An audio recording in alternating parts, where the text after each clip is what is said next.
No vídeo passado, eu falei de duas teses, entre o orientalismo e o milagre grego. Hoje a gente vai também discutir dois pontos.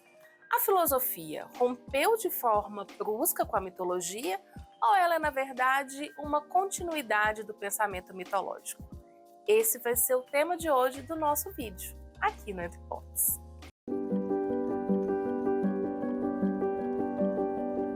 E antes de começar o vídeo, eu vou pedir para vocês seguirem o nosso canal, curtir os nossos vídeos, compartilhar, para que a gente possa dar continuidade nesse projeto que é tão importante para nós. Bom, embora a mitologia grega seja um assunto muito interessante e empolgante, o Entre Pontes, nesse momento, não vai focar nele. Mas caso vocês tenham interesse no assunto, vou pedir para vocês deixarem aqui nos comentários e quem sabe a gente não volta e fala um pouquinho de mitologia aqui. Porque hoje a gente vai falar sobre a relação entre mitologia e filosofia. E sobre isso a gente tem duas correntes. Uma que afirma que a filosofia tem uma descontinuidade com relação à mitologia e a outra que fala de uma continuidade entre o mito e a filosofia. A tese que acredita na descontinuidade entre mito e filosofia afirma que a filosofia nasce quando as velhas explicações míticas e religiosas já não podiam explicar coisa alguma e havia se tornado contos fantasiosos, aos quais ninguém dava mais tanto crédito. E isso foi facilitado porque dois dos maiores antepassados do pensamento grego, Homero e Hesíodo, já haviam liberado em muito o mito das superstições mais primitivas e selvagens. A tarefa também foi facilitada pelas viagens comerciais. Os viajantes percorriam os locais cantados pelos mitos, e ali não descobriram seres maravilhosos ou monstruosos, nem deuses, nem heróis, mas só outros seres humanos vivendo uma vida humana. As viagens desencantaram o mundo que o mito encantou. Enfim, essa tarefa foi facilitada pela prosperidade material, que não só libertava os homens dos medos e do cortejo de superstições que a miséria produz, como ainda liberava muitos deles para a vida contemplativa, sem a qual a filosofia não seria possível. Só que nenhuma dessas condições teria feito surgir a filosofia se uma mudança mental e de atitude não tivesse tido lugar. Se os primeiros filósofos não houvessem feito a descoberta sozinhos e por si mesmos do que chamamos de pensamento ou razão. E os fizeram graças a duas qualidades próprias da inteligência grega: o espírito de observação e o poder de raciocínio. Com eles, uma descontinuidade radical se impõe na história das civilizações. O nascimento da filosofia é o nascimento da ciência, da lógica, da razão. Ainda contra a tese de uma continuidade da filosofia a partir do mito, há duas características definidoras do mito que são contrárias às da filosofia. Primeiro, que o mito narra e pergunta sobre o que era antes de tudo existir, enquanto os filósofos perguntam e explicam as coisas como elas existem e agora são. O mito narra o passado, a filosofia explica o presente. O segundo é que o mito não se preocupa com as contradições e nem com as irracionalidades. Aliás, ele usa as contradições e as irracionalidades nas suas narrativas para justificar esse caráter misterioso dos deuses e das suas ações. Já a filosofia afasta os mistérios, porque afirma que tudo pode ser compreendido pela razão, e esta suprime e explica as contradições. Já contrapondo essa ideia de um nascimento da filosofia por ruptura direta e total, tanto com a religião quanto com os mitos, temos a tese de que a filosofia transforma numa forma laica as formulações da religião e do mito, tanto sobre a natureza quanto sobre os homens. Devemos ficar atentos aos parentescos e às diferenças entre cosmologia e cosmogonia. A pergunta feita pela cosmogonia é sempre a mesma: como do caos surgiu o mundo ordenado? E ela responde essa pergunta fazendo uma genealogia dos seres, isso é, por meio de personificação dos elementos. Então a água, o ar, a terra e o fogo se transformam em seres, em deuses, e a partir deles e de relações sexuais entre eles, explicam a origem de todas as coisas e a ordem do mundo. Já os primeiros filósofos não fazem cosmogonia, fazem cosmologia. Eles despersonalizam os elementos e não os tratam como deuses individualizados, mas como potências ou forças impessoais e naturais, ativas, animadas, imperecíveis, mas ainda divinas. E essas se unem, se dividem, se combinam, se separam, segundo princípios que lhes são próprios, dando origem, assim, às coisas e ao mundo ordenado. Era próprio dos mitos afirmar um processo cosmogônico de geração e diferenciação dos seres, fosse pela força interna do princípio gerador, fosse pela intervenção de forças externas, fosse pela luta de forças opostas. A ideia desse processo é mantido pela cosmologia, mas não mais como princípio ou princípios, geradores e diferenciadores dos seres, porque esses não são mais personalizados, não são deuses, titãs ou pessoas, e sim forças impessoais e naturais, como a água, a terra, o fogo e o ar. Examinando a teogonia de Hesíodo, a gente encontra um modelo geral que será seguido pelas cosmologias dos primeiros filósofos. Primeiro, no começo, há sempre o caos, isso é, um estado de indeterminação ou indistinção em que nada aparece. Segundo, dessa unidade primordial vão surgindo, por segregação ou separação, pares de opostos, que se diferenciam nas 4 grandes regiões principais do mundo ordenado. Terceiro, os opostos começam a se reunir, a se mesclar, a se combinar, mas em cada caso um deles é mais forte que os outros e triunfa sobre eles, sendo o elemento predominante da combinação realizada. Dessas combinações e mesclas, nasce todas as coisas que seguem um ciclo de repetição interminável. A união faz nascer, a separação faz morrer. E esse será o modelo seguido pelos filósofos ao elaborar a sua cosmologia, a ideia da unidade primordial, que através de segregação ou separação dos elementos, luta ou união dos opostos, mudança cíclica e eterna, vai formando tudo. A filosofia, então, continuaria carregando dentro de si as construções míticas, mas agora dessa forma laica. Os filósofos deram as respostas para as mesmas perguntas feitas pelos mitos e seguiram nas respostas a mesma estrutura que os mitos propunham.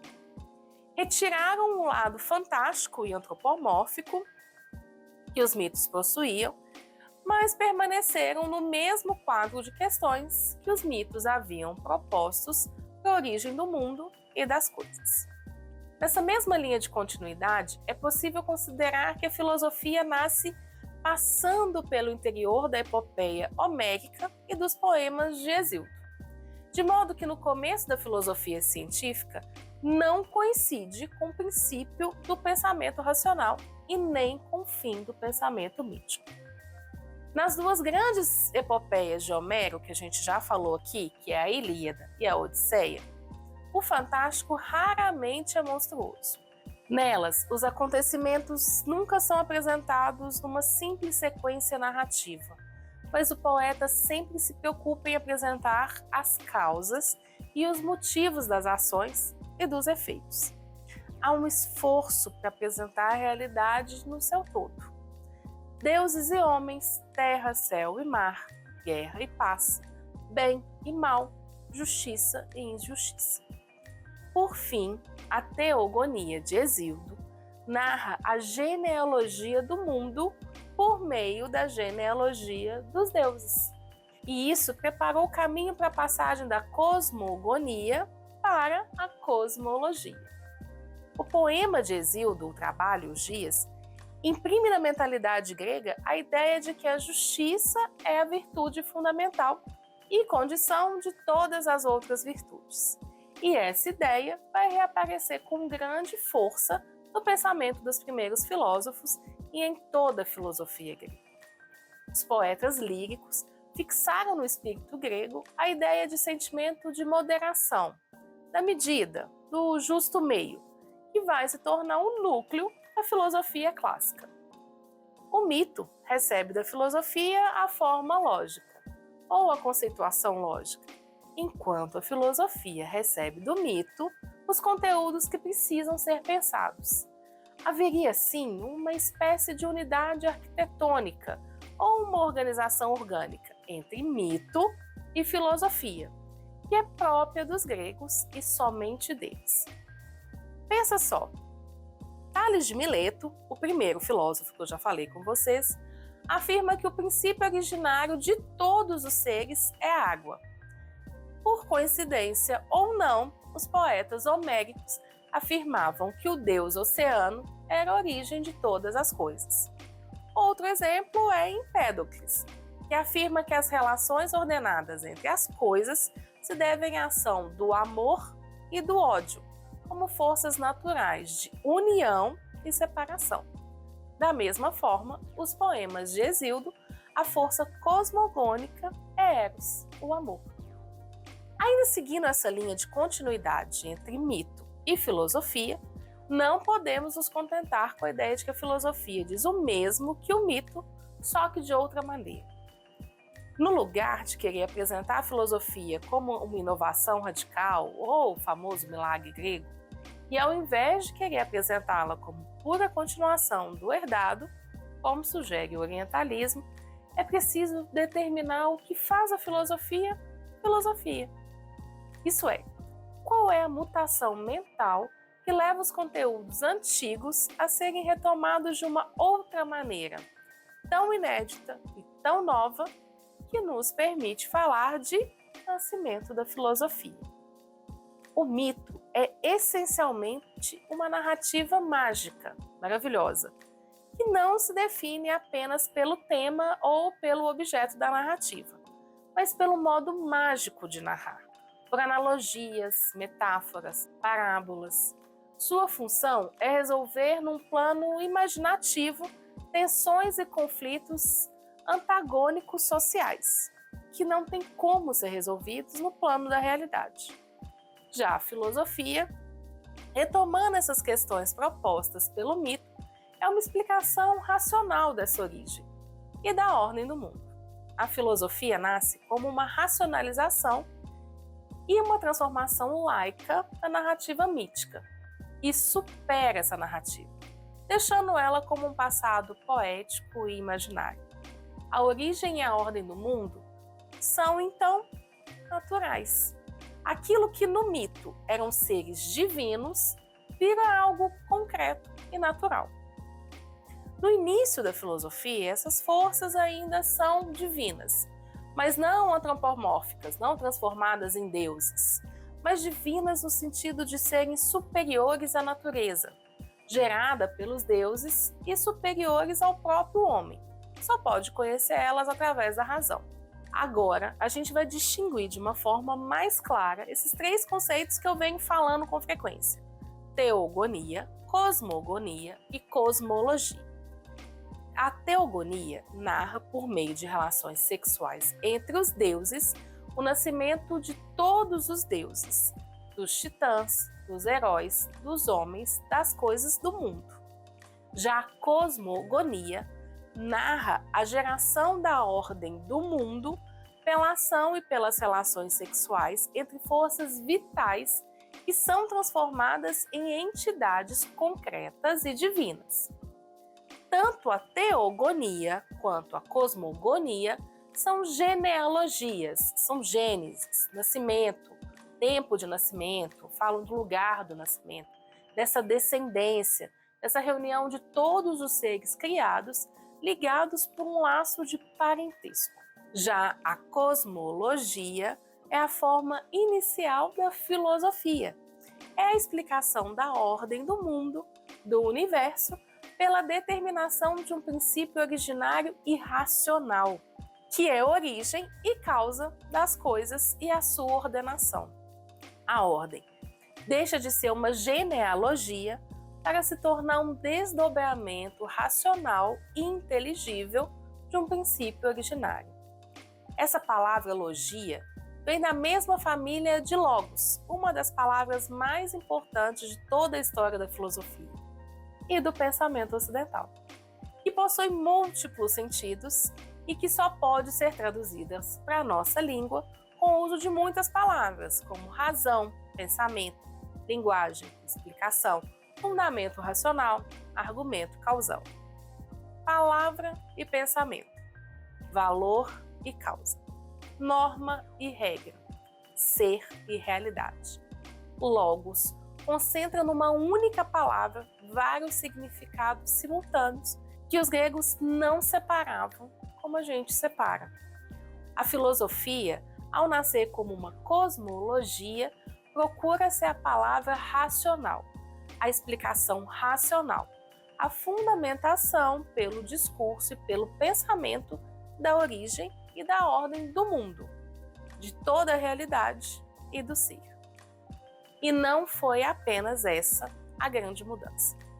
Os primeiros filósofos, eles não pretenderam explicar apenas a origem das coisas e a ordem do mundo, mas também, sobretudo, as causas das mudanças e repetições, das diferenças e semelhança entre as coisas, seu surgimento, suas modificações e transformações, seu desaparecimento ou corrupção e a morte. Eles buscaram algo ainda mais, a permanência de um fundo sempre idêntico, algo sempre igual a si mesmo, imutável mesmo sob as mudanças. Buscaram a permanência e a unidade do princípio que sustenta tudo. Buscaram a identidade oculta aos contrários, aos opostos, aos diferentes, aos semelhantes. Aquilo que causa a mudança, mas que permanece imutável. Aquilo que dá origem à multiplicidade das coisas, mas que permanece idêntico a si mesmo. Os primeiros filósofos foram aqueles que enfrentaram o estudo da natureza propondo 3 vigas principais. Primeiro, a ideia de que a natureza pode ser racionalmente conhecida e compreendida em seus princípios internos. Isso porque ela é ordenada e estruturada por uma unidade invisível e profunda que o pensamento pode alcançar. Segundo, a ideia de que é preciso um vocabulário rigoroso para expor e explicar a estrutura da natureza e as operações de seus princípios. E o terceiro, a ideia de que tanto a natureza como o pensamento e os discursos são estruturados e regulados por leis, por normas universais e necessárias de operações e de ações, e que, por isso, a razão pode conhecer a realidade e a linguagem pode falar dessa realidade. Resumindo, porque o vídeo ficou longo, a gente pode apresentar, assim, os traços principais da atitude filosófica. Primeiro, tendência à racionalidade. A razão ela é tomada como critério de verdade acima das limitações e das experiências imediatas e da fantasia mítica. Segundo, a busca de respostas concludentes. Colocado um problema, sua solução é sempre submetida à discussão e à análise crítica, em vez de ser sumariamente aceita. Terceiro, o acatamento das imposições de um pensamento organizado de acordo com certos princípios universais que precisam ser respeitados para que o pensamento e o discurso sejam aceitos como verdadeiros. Quarto, ausência de explicações pré-estabelecidas e, portanto, a exigência de investigação para responder os problemas postos pela natureza. E quinto, a tendência à generalização, isso é, oferecer explicações de alcance geral, percebendo sobre a variação e a multiplicidade das coisas e dos fatos singulares, normas e regras ou leis gerais a toda a realidade. Ficou alguma dúvida? Deixa para mim aqui nos comentários que eu prometo que eu respondo. E se você quer continuar entendendo sobre o nascimento da filosofia grega, não deixa de seguir o nosso canal, curtir os nossos vídeos, compartilhar e voltar aqui terça-feira que vem. Até lá!